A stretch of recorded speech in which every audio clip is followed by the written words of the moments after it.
اولا كما كتعرفوا مؤخرا اثمنه الذهب على الصعيد العالمي طلعت بواحد الشكل اللي هو مهول. يعني في ظرف واحد عامين دابا طلعت من تقريبا $1800 الاوقيه الى حتى وصلت دابا 1720 في هذا اليوم نيت اللي كنهضروا معكم.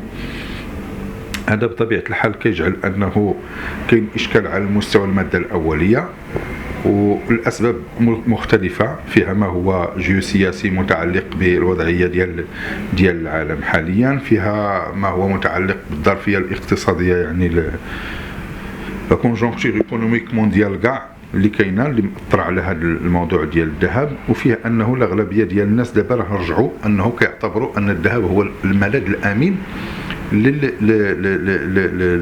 للادخار.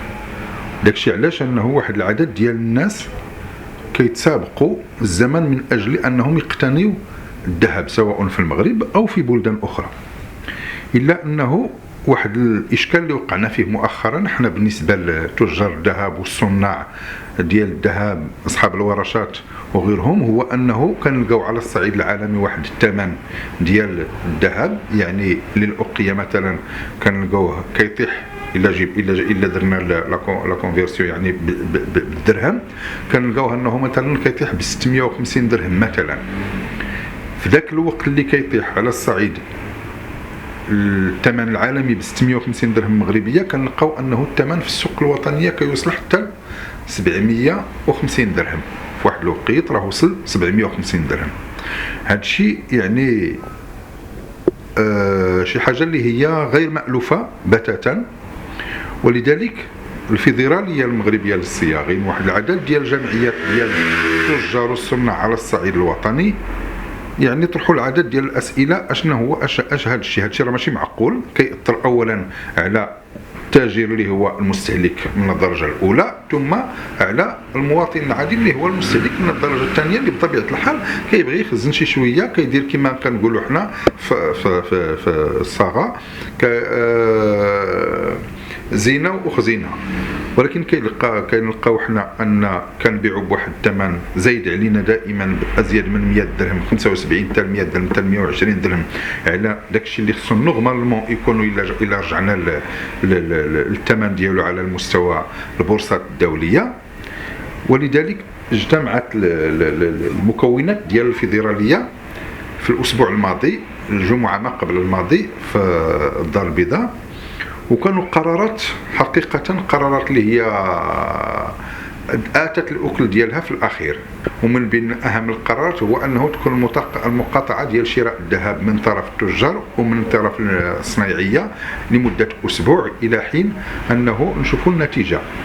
طبيعة الحال من بعد هذه الإجراءات اللي داروا، كما أنه اتخذوا إجراءات أخرى واللي هي مهمة، واللي هي مراسلة المسؤولين وعلى رأسهم الأوفيس دي شونج مثلا والجمارك، وكذلك الوزارات المكلفة بهذا القطاع، على أنه يكون حل لتوفر المادة الأولية.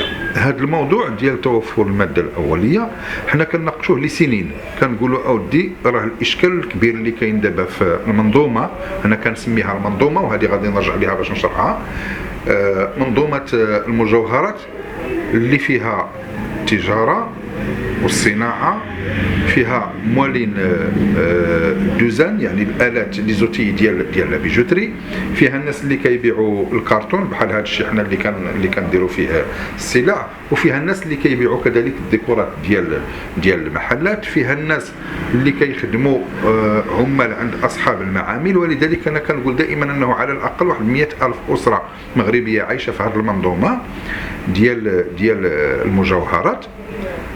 كيفاش اننا ما نقدروش نوفروا ما هو اساسي اللي هو الماده الاوليه. الماده الاوليه كما كتعرفوا كنعتمدوا في السوق الوطنيه الدرجه الاولى على لو ريسيكلاج، يعني اعاده التدوير. هذه الاعاده التدوير اللي كنعتمدوا عليه يلا كيشكل واحد ما ظنيتش واش كيفوت واحد 20 حتى 30% من الحاجيات ديال السوق، في الوقت اللي كنضطروا اننا يقلبوا التجار والصناع على موارد اخرى من اجل انه يلقاو الوفره ديال الماده الاوليه للسوق. لذلك انا كنقول ان هذه المقاطعه اللي دارت عندها واحد الدور مهم في الوقت اللي خص الناس المسؤولين نوصلوا لهم واحد الرساله انه يتم الاهتمام بهذا القطاع اللي هو كما شرت منظومه ديال المجوهرات. كيفاش خص يدار ليه الاعتبار لانه خصنا نوفروا الماده الاوليه سواء ديال الذهب ولا ديال النقره. هذا الموضوع مرتبط بجوج الامور. اولا الاراده اللي خصها تكون باش ان هذا القطاع نطلعوه المستوى اللي خصو يطلع ليه، لانه كيشكل واحد البعد كبير في الميزان التجاري ديال الاقتصاد المغربي، كيشكل واحد البعد كبير في التشغيل، كيشكل واحد البعد كبير في اننا كنخلقوا واحد التوازن في السوق الوطنيه، وما نضطروش اننا كل شيء يعتمد على الاستيراد ديال هاد المواد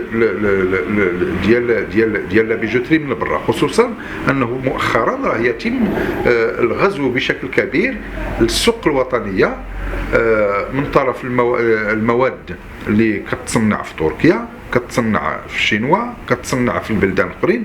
ولذلك كيفاش بغينا حنا نحافظوا على الصناعه الوطنيه ديالنا اللي كتسمى الصناعه التقليديه، ولكن راه فيها اليوم صناعه عصريه، لانه واحد العدد ديال الشركات الكبار كاينين في المغرب في الدار البيضاء خصوصا كيهتموا بهذه الصناعه ديال لا بيجوتري ديال الصياغه، بل اكثر من هذا ان واحد العدد ديال المصوغات راه كيتصدروا خارج الوطن.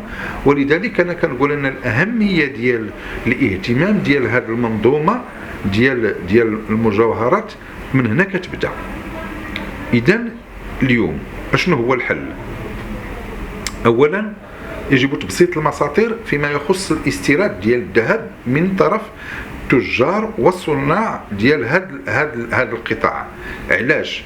هكا غادي نخلقوا المنافسه. ما نقدروش نخلقوا المنافسه في الماده الاوليه الا ما كاينش هاد تبسيط المساطير وما تفتحتش البيبان ديال انه استيراد الماده الاوليه بطبيعه الحال التقنين ديال الاستيراد راه غادي يكون من طرف الدوله، من طرف الوزارات المسؤوله، من طرف القطاعات الوزاريه المرتبطه بهذا القطاع. ثانيا خصنا الحلول الاساسيه هو انه انا كنقترح شخصيا، انا هذا هو المنظور ديالي، انه خصنا يكونوا في جميع الجهات ديال المملكه دي بوين دو فونت ديال الماده الاوليه سواء ديال الذهب ولا ديال الفضه. الا بغينا ندعموا هذا الموضوع ديال الصياغه ولا هذه المنظومه نرفعوا بها لقدام، خص كل جهه من جهات المملكه تكون فيها بوين دو فونت ديال معتمده باثمنه اللي هي معقوله، ما يكونش شي فرق خيالي ما بين الثمن اللي كاين على الصعيد الدولي والثمن اللي كاين على الصعيد الوطني. انه حتى الا كان غادي يكون شي فرق يكون فرق اللي هو مينيم ما يتجاوزش واحد 20 درهم، على اساس انه تكون هناك واحد المنافسه اللي هي معقوله. هذا الموضوع مرتبط اولا بلوفيس دو شونج، مرتبط كذلك بتبسيط المساطير من طرف وزارة التجارة والوزارات المرتبطة بهذا القطاع كلهم، وزارة الصناعة التقليدية، وزارة الطاقة والمعادن. لما لا أنه أنا كنقترح دائما وكنقولها أنه يكون واحد الإطار وطني اللي يقدر يكونوا فيه هاد الوزارات كلهم المرتبطه بهذا القطاع، شي 5 الوزارات: وزاره التجاره، وزاره الصناعه التقليديه، وزاره الطاقه والمعادن، وزاره الماليه، وزاره الداخليه، الجمعيات ولا الفيدراليات المتواجده على الصعيد الوطني. نخلقوا واحد الاطار وطني باسم من المسميات اللي يقدر هو يجير لنا هذه الاشكالات المرتبطه بهذا القطاع. هذا الشيء راه مسؤوليه ديال الدوله في هذا الاطار، مسؤوليه حكوميه ثابته في هذا الموضوع، والا فاننا غادي نجوا واحد النهار اننا غادي نلقاو واحد 100,000 عائله في طريقها الى التشرد. هذا هو الاشكال الاساسي اللي بغيت نشرحه واللي بغيت نقوله. بغيت نقول انه غير معقول اننا نخليو هذا القطاع بدون ما يكون التنظيم ديالو، بدون ما تكون الهيكله ديالو.